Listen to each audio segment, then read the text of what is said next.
वंदे पुरुषोत्तमम। 27 अक्टूबर सन 1962 की बात है। ठाकुर जी बैठे हैं और कलकत्ता से सत्तू सान्याल आए।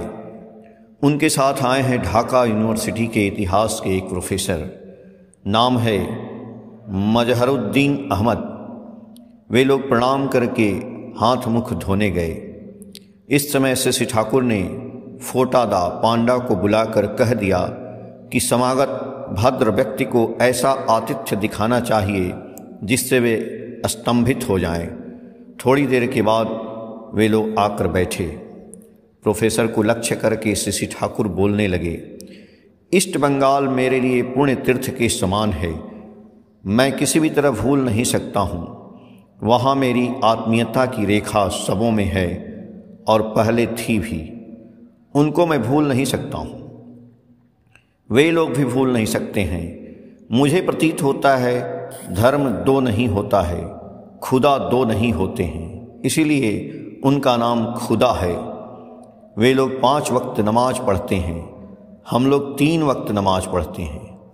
हजरत रसूल ने उसे ठीक कर दिया था, अभी बहुत अंतर हो गया है। एक दरवाजे का कस्टम प्रथा एक तरह है तो दूसरे दरवाजे का कस्टम प्रथा दूसरी तरह है। ऐसा करके ही प्रथा भंग हो जाती है। मैंने बचपन में देखा है कि इन लोगों में कितनी जो संगति थी उसकी कल्पना भी नहीं कर सकते हैं। एक बार मैं बाल्यावस्था में चलते चलते कहीं चला गया था, संभवतः 1 मील या उससे भी अधिक दूर। वहाँ से गांव का एक मुसलमान मुझे गोद में उठाकर घर लेते आया। वह माँ से बोला, माँ ठकुराइन, आपका बालक कहाँ चला गया था? आपने उसे क्या किया था? मैं यदि नहीं देखता तो क्या होता? दर्द नहीं रहने से ऐसा कोई कर सकता है? वे लोग कुछ भी नहीं जानते थे, किंतु इतना जानते थे कि मैं उसका कोई हूँ। सत्तूदा से, तुम्हारे साथ भी तो काफ़ी फॉलोअर अनुचर थे? सत्तूदा बोले, उनमें अनेक पाजी भी थे। श्री ठाकुर जी, पाजी कहाँ नहीं है? और देखो खलील भाई, उनके पिता ब्राह्मण थे। बाद में उन्होंने एक कायस्थ लड़की से विवाह किया, करने पर भी रेतह सत्ता से उस ब्राह्मण की है। वह रेतह सत्ता कैसे जाएगी? खोज कर देखोगे तो वैसे ब्राह्मण काफ़ी हैं। खलील भाई उसी तरह के थे। संभवतः देखा जाएगा वे लोग ब्राह्मण से भी अधिक अच्छे सदाचारी थे। हमारी बात है आचारः परमो धर्मः। जो धर्म का आचरण मानकर चलते हैं वे इसी तरह के होते हैं।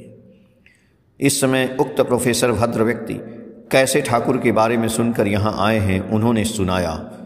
श्री ठाकुर जी बोले, जो हो, मुझे किंतु खूब आनंद हुआ है, आपके शरीर की हवा लग रही है। प्रोफेसर बोले, मनुष्य की असत प्रवृत्ति को कैसे दूर किया जा सकता है? श्री ठाकुर जी बोले कि सत का अर्थ है एग्जिस्टेंस, अस्तित्व। सत्संग का अर्थ है सत्ता का संग। हम नमाज रोजा जो करें, हम अपने अंतर को उच्छल करना चाहते हैं। वह सब यदि हम लोगों के लिए करेंगे नहीं तो नहीं होगा। प्रीति के साथ करना होगा। मान लो तुम 5 रुपए लेते आए, तुम्हारी इच्छा है कि उस रुपए को ठाकुर या माँ पिता को देना है। इस देने की टान से ही निष्ठा आती है। जिसकी निष्ठा टूट जाती है उसका सब कुछ खत्म हो जाता है। मेरे पास 2 पुस्तकें थीं, एक ख्वाजा मैनुद्दीन चिश्ती की और दूसरी मौलाना रूम की। मोटी पुस्तक थी। अभी क्या वह मिल सकती है? प्रोफेसर, हाँ मिल सकती है।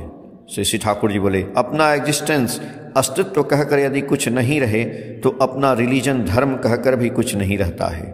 और सत का अर्थ ही होता है अस्तित्व, इसलिए इसका नाम सत्संग है। प्रोफेसर बोले, श्री अरविंद ने कहा है मनुष्य इवोल्यूशन विवर्तन की दिशा में बढ़ रहे हैं।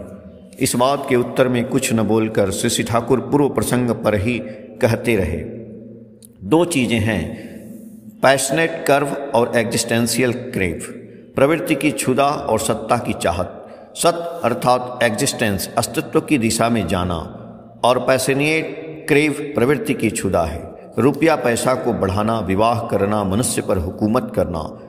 एग्जिस्टेंस अस्तित्व के पथ पर चलने के लिए ज़रूरत है कामेल पीर बनने की, जिन्होंने करके जाना है। तुम लोग उनको आचार्य कहते हो। आचार्य और कामेल पीर दोनों ही हैं। हम लोगों ने धर्म को खान पान के चलते दो भाग किया है, वह तो अच्छा नहीं किया है। तत्पश्चात अनल हक के संबंध में चर्चा चली। श्री ठाकुर ने कहा, अनल का अर्थ है मैं ही सत्य हूँ। इस बोध से उपनीत होने के लिए कामेल पीर के प्रति निष्ठा होनी चाहिए। मैं सारी दुनिया को छोड़ सकता हूँ किंतु कामेल पीर को छोड़ नहीं सकता हूँ, ऐसा होना चाहिए। और निष्ठा का अर्थ है निहायत भाव से लगे रहना। प्रोफेसर बोले, बहुधा चेष्टा करते करते ऐसा प्रतीत होता है कि अब नहीं होगा। श्री ठाकुर जी बोले, मुझे भी ऐसा हुआ है। कभी कभी एकदम उसर प्रतीत होता है किंतु नहीं होता है, यानी मैं कर नहीं पाता हूँ। मेरी एडरेंस निष्ठा जब दो दुल्यमान रहती है उसी समय नहीं कर पाता हूँ, और निष्ठा ठीक रहने से बिल्कुल दिल भर जाता है।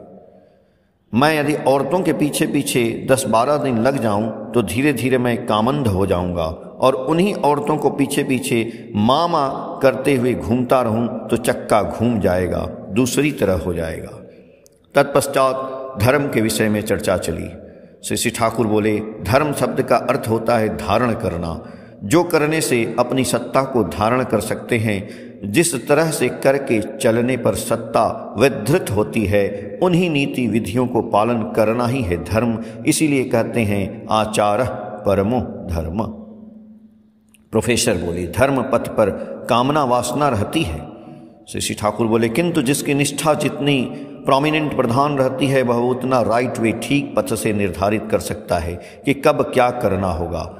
हजरत रसूल के जो 4 खलीफे थे, उनकी जो कहानी है वह बिल्कुल असंभव कांड है, वहाँ भी वही निष्ठा है। साधन पथ में श्रुत शब्द की चर्चा चली। श्री ठाकुर, हाँ आवाज़ होती है, पीर के प्रति निष्ठा रखकर नाम करते करते आवाज़ निकलती है, उसको अनुसरण करना चाहिए। धीरे धीरे संभवतः इसी तरह से 200 वर्ष भी बीत जाते हैं। मुझे विश्वास होता है हम लोग लॉन्ग लाइफ दीर्घायु के हो सकते हैं, परंतु नहीं करने से तो नहीं होगा। भगवान का अर्थ है भजमान, जो लोगों के परिवेश की सेवा आराधना करते रहते हैं, उनके भीतर ही भगवत्ता प्रकट हो उठती है। यह जो आप यहाँ क्यों चले आए? कलकत्ता में रहकर भी तो खूब आनंद फुर्ती कर सकते थे, अड्डा मार सकते थे, किंतु इधर टान है इसीलिए तो आए। जिसकी जिधर नशा रहता है वही उसी दिशा में जाता है।